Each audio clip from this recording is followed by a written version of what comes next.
ঝুলি খুলবে, মজার গল্প বলবে।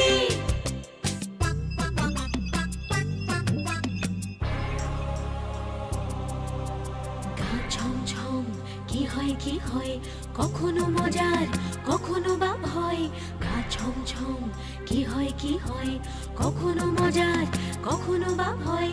পশু পাখি রাজা রানী ভূত পেতনি, চোখের সামনে সব হাঁটবে চলবে, কথা বলবে, ঠাকুমা ঝুলি খুলবে, মজার গল্প বলবে। ঠাকুমা ঝুলি খুলবে, মজার গল্প বলবে। ঠাকুমা ঝুলি খুলবে। এক দেশে ছিল এক রাজা, তার ছিল এক রানী। অপরূপ সুন্দরী ছিল রানী কলাবতী, কিন্তু রূপের অহংকারে মাটিতে তার পা পড়ত না। গায়ের রং কালো হয়ে যাবে বলে সূর্যের আলোয় সে বাইরেও বেরোতো না। সন্ধে হলে রানী স্নান করত নীল সরোবরে। এই, আমায় কেমন দেখাচ্ছে রে? খুব সুন্দর। আচ্ছা, সত্যি করে একটা কথা বলবি? নিশ্চয়ই বলবো রানীমা। আমার মতো রূপবতী কাউকে তোরা কখনো দেখেছিস? থাকলে তো দেখবো। তোরা আমায় খুশি করে মন রাখতে এ কথা কইছিস না তো? না রানীমা, সত্যি বলছি। হ্যাঁ রানীমা, সত্যি সত্যি সত্যি।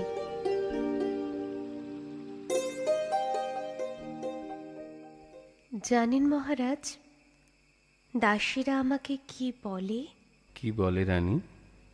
বলে ওরা নাকি আমার মতো সুন্দরী হাত দুটি দেখেনি।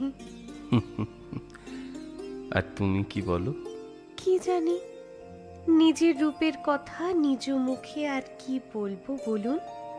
তবে ওরা মনে হয় আমাকে খুশি করতে এ কথা বলেনি, তাই না? ওরা ঠিক কথাই বলেছে। যাক, শুনে খুশি হলাম।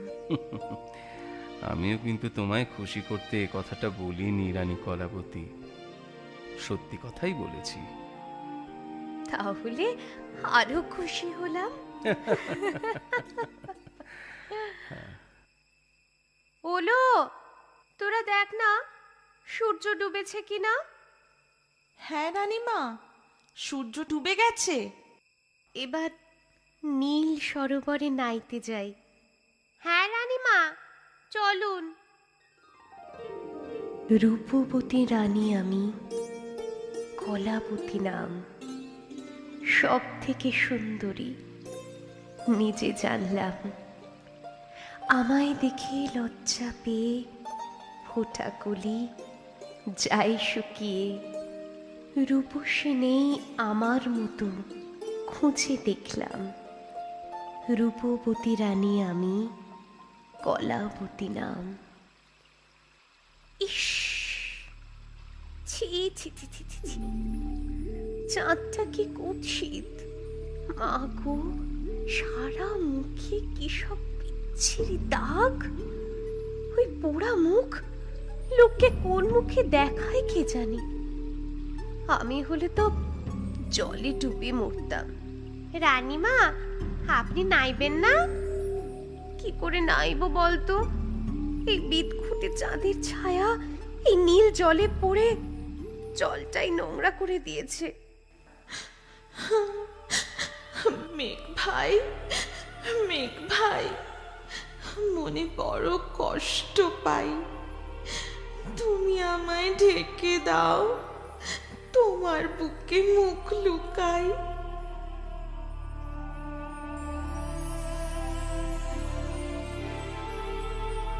যাক বাবা, বাঁচা গেল।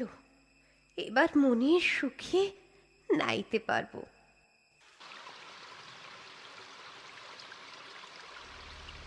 হ্যাঁ রে, রানীর গালে কিসের একটা দাগ যেন। হ্যাঁ, তাই তো দেখছি।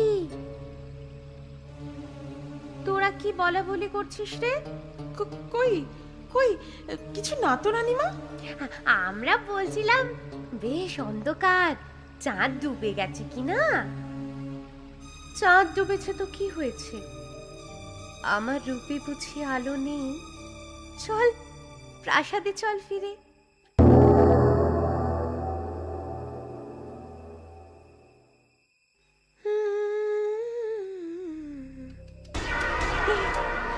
মা, এ কার মুখ? ছি ছি ছি ছি ছি ছি ছি। একে আমার মুখ? না না না না, বিশ্বাস হয় না। এমন হলো কি করে? আমার মুখ, আমার রূপ।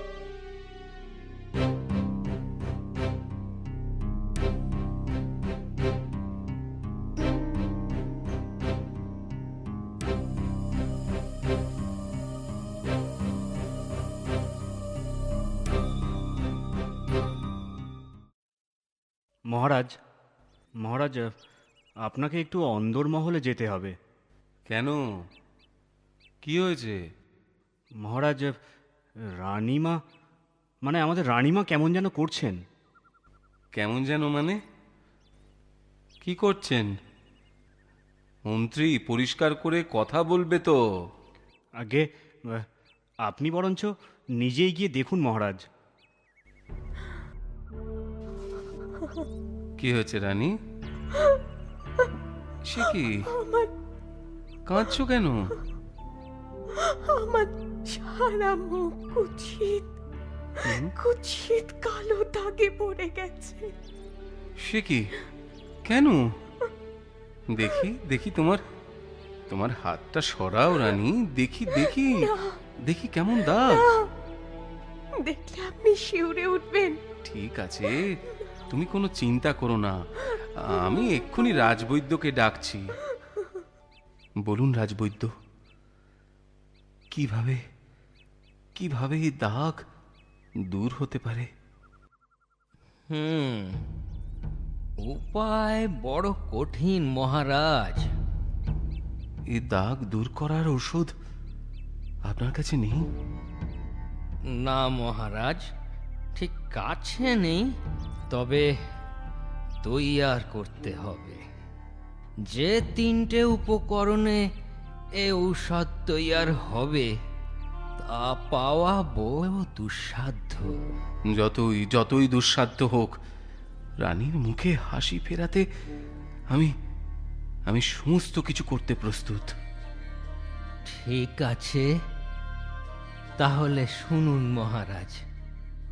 প্রথম হলো 12 হাত কাঁকুড়ের 13 হাত দানা। দ্বিতীয় হলো শেয়ালের ডান শিং। তৃতীয় জিনিসটি হলো মহারাজ, নেই দেশে, নেই গাছে, নেই রঙের ফুল। রাজবৈদ্য, আপনি কি আমার সঙ্গে মশকরা করছেন? না না মহারাজ, সে উদ্ধত্ত আমাকে মানায় না মহারাজ। তাহলে এমন সব অসম্ভব জিনিস যা আমাকে জোগাড় করতে বলছেন, তা কি আপনি নিজে কোনোদিন দেখেছেন?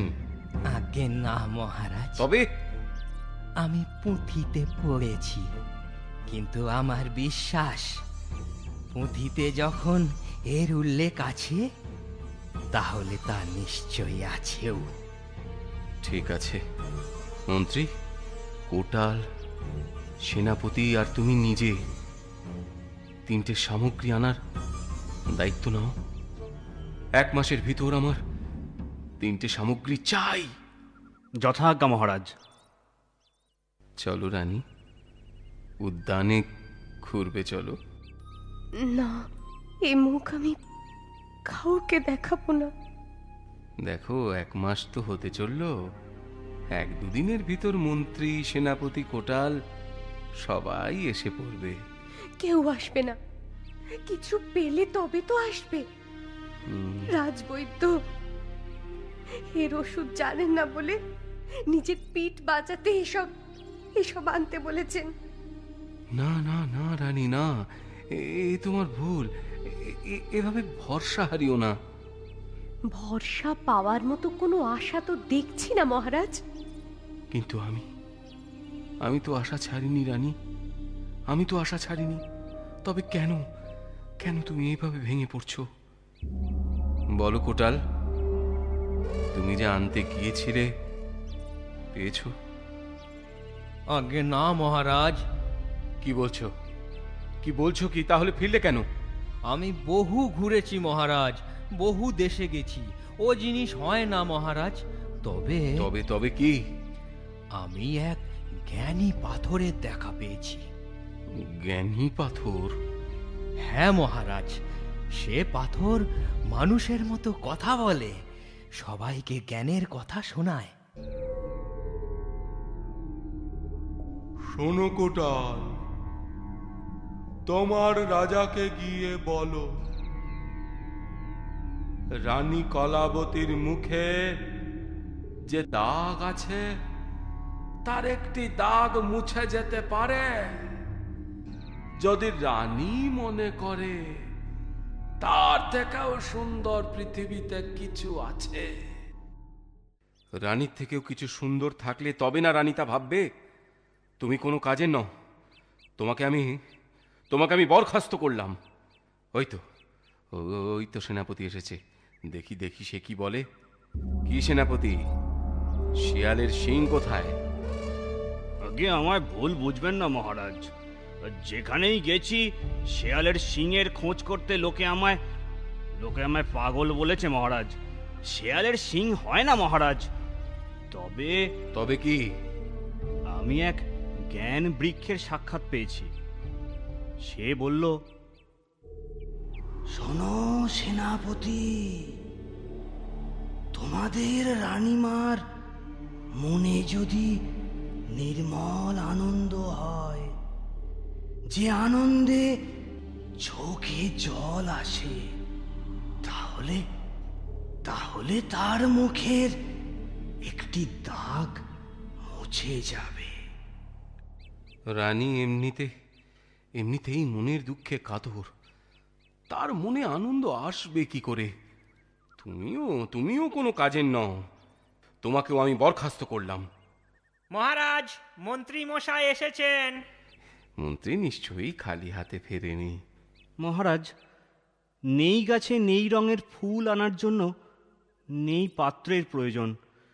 সে পাত্র না থাকায় আমায় খালি হাতেই ফিরতে হলো মহারাজ। একটা নেই পাত্র মনে করে নিয়ে যেতে পারলি না? তোমাকেও আমি বরখাস্ত করলাম। মন্ত্রী, সেনাপতি, কোটাল সবাই খালি হাতে ফিরল, কোনো উপায় হলো না। তোরা আমায় শেষবারের মতো সাজিয়ে দে, ওই নীল সরোবরের জলে আমি প্রাণ ত্যাগ করব। না রানীমা, না, আমি হুকুম করছি, আমায় সাজিয়ে দে।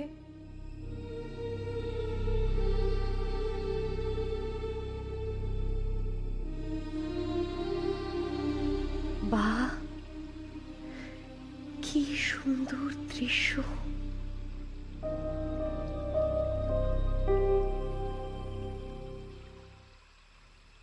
কি হলো?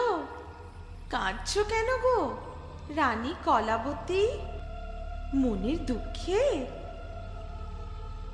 তোমার রূপ দেখে মনের আনন্দে চোখে জল চলে এলো। তাই বুঝি? কিন্তু তোমার থেকে তো সুন্দর আমি নই।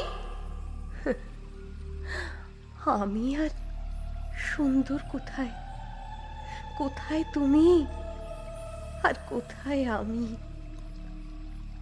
আচ্ছা, আজ তোমার মুখে দাগ দেখতে পাচ্ছি না তো? দেখবে দেখবে, এখনই দেখবে। তোমায় ভালোবেসে তোমার মুখের কলঙ্ক আমি নিলাম।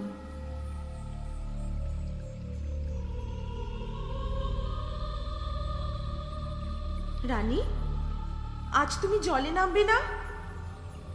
ইচ্ছে করছে না। নীল জলে একবার নিজের ছায়া দেখবে না? না, তোমায় দেখতেই তো ভালো লাগছে। একটি বার রানী, একটি বার চেয়ে দেখো, নিজেকে নতুন করে চিনবে।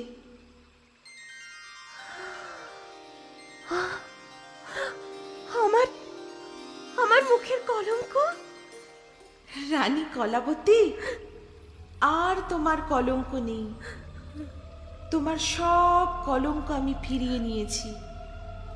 তুমি এবার প্রাসাদে ফিরে যাও। তবে হ্যাঁ, রূপে অন্ধ হয়ে আর অহংকারী হইও না, ভুলেও না।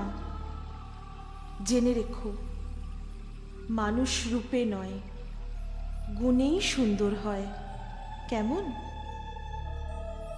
এইভাবে রানী চাঁদের কাছ থেকে তার নিজের ভুল বুঝতে পারল।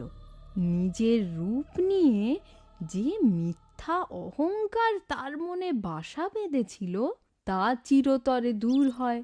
ওদিকে রানীর সুস্থ হয়ে ওঠার খবরে রাজা খুব খুশি হন এবং মন্ত্রী, সেনাপতি ও কোটালকে পুনরায় তাদের পদে বহাল করেন।